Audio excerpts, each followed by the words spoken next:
भाषा शिकण्यासाठी 105 दिवसांची मुदत दिली. आता मुदत दिली जाणार नाही. महाराष्ट्र दिन ते स्वातंत्र्य दिनाची 105 दिवसांची मुदत मराठी भाषेच्या शिक्षणासाठी दिली होती. या संदर्भात आता प्रताप सरनाईक वक्तव्य करतात. नाही बघा, ज्या राज्यामध्ये आपण राहतो त्या राज्याची भाषा प्रत्येकाला आलीच पाहिजे.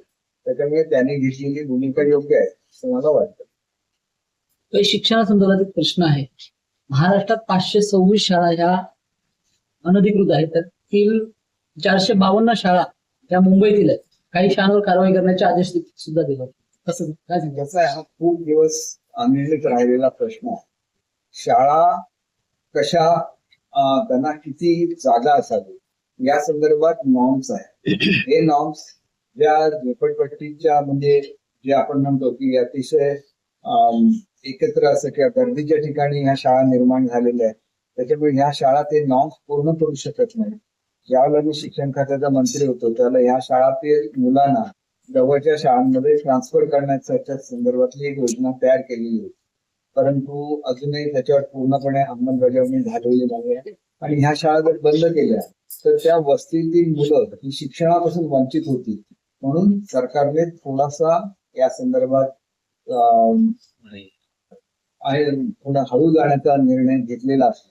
तर त्याला चुकीचा निर्णय म्हणता येणार नाही, कारण मुलांना सुद्धा शेवटी शिक्षण द्यायला लागतं. आणि या ठिकाणी खरोखर जी आवश्यक नॉर्म्स प्रमाणे जागा उपलब्ध नाही आहेत किंवा ते नॉर्म्स तरी तेवढ्यापुरते शिथिल करावे. राज ठाकरे यांनी मुंबई गोवा महामार्गाची पाहणी केली आहे. त्यांनी ठेकेदारांमुळेच हा मुंबई महामार्ग रखडल्याचं म्हटलंय आणि टक्केवारी घेतली जाते असं त्यांनी आरोप केलाय. मला असं वाटतं की हा जो महामार्ग आहे तो शेवटी एकदा गणपतीच्या पूर्वी पूर्ण व्हावा म्हणजे सर्वच कोकणवासियांची भावना आहे. आणि त्याप्रमाणे रत्नागिरीचे पालकमंत्री, कारण आमचा तर मी स्वतः पालकमंत्री असतानाच तो पूर्ण झाला नाही. आमचा महामार्ग पूर्ण होऊन 12 वर्ष झाले. रत्नागिरीतला गणपतीच्या पूर्वी होईल असं तिथल्या पालकमंत्र्यांनी घोषणा केलेली आहे.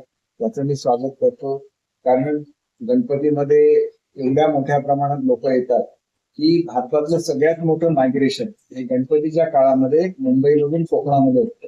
तरी मला वाटतं की त्याच्यापूर्वी हा रस्ता तयार झाला तर निश्चितपणे गणेश भक्तांच्या दुवा आणि कोकणवासियांच्या दुवा सरकारला मिळतील. न्यायालयावरती दबाव आणतायत. अपात्र ठरवून जी केस चालू आहे खासदारांसंदर्भात त्यांना भेटी देऊन ते न्यायालयावर दबाव आणण्याचं संजय राऊत यांनी टीका केली आहे. संजय राऊत नेहमी काही म्हणून शेवटी खासदार हे लोकनियुक्त प्रतिनिधी आहेत, ते कधीही पंतप्रधानांना भेटू शकतात. त्याच्यामध्ये काहीही चुकीचं नाही आहे आणि त्याच्यामुळे त्याच्यावर न्यायालयावर कसा दबाव येणार हाच मुळात प्रश्न आहे. असा दबाव येऊच शकत नाही, कारण भारताची न्यायव्यवस्था ही जगातल्या सर्वोत्कृष्ट न्यायव्यवस्थेपैकी एक आहे आणि त्याच्यामुळे अशी कोणी मनात शंकाही घेण्याचं कोणतंही कारण नाही. शरद पवारांची राष्ट्रवादी आणि भाजपमध्ये काहीतरी शिस्त आहे असं विजय वडेट्टीवार यांनी म्हटलंय. खासदार भेट घेणार आहेत अमित शहा यांची, शरद पवार त्या संदर्भात त्यांनी वक्तव्य दिलं. एक गोष्ट अशी आहे की केंद्रामध्ये मजबूत असं शासन असलं पाहिजे तर जे चांगले चांगले ठराव आहे ते मंजूर होऊ शकतात. त्याच्यापैकी एक जो महत्वाचा ठराव आहे तो महिला आरक्षणाच्या संदर्भातला, आणि त्याच्यामुळे महिला आरक्षण ही काँग्रेसने त्यांच्या काळात सुद्धा दिलेली घोषणा आहे, परंतु ते पूर्ण करू शकले नाही. मोदी साहेब ते पूर्ण करू इच्छित आहेत. अशा वेळेला काँग्रेसने त्यांना विरोध करणं हे कुठल्याही एकंदर राजकीय जी चांगली व्यवस्था असते त्याला धरून नाही, कारण आपणच अनाऊन्स करायचं आणि ज्या वेळेला आपण सत्तेत नाही तेव्हा त्याच गोष्टीला विरोध करायचं हे चुकीचं आहे. आणि त्याच्यामुळे अनेक असे खासदार आहेत की ज्यांना पटतं की महिला आरक्षण झालं पाहिजे, महिलांना न्याय मिळाला पाहिजे, असे सगळे खासदार आज एनडीएला त्या ठिकाणी पाठिंबा देतात.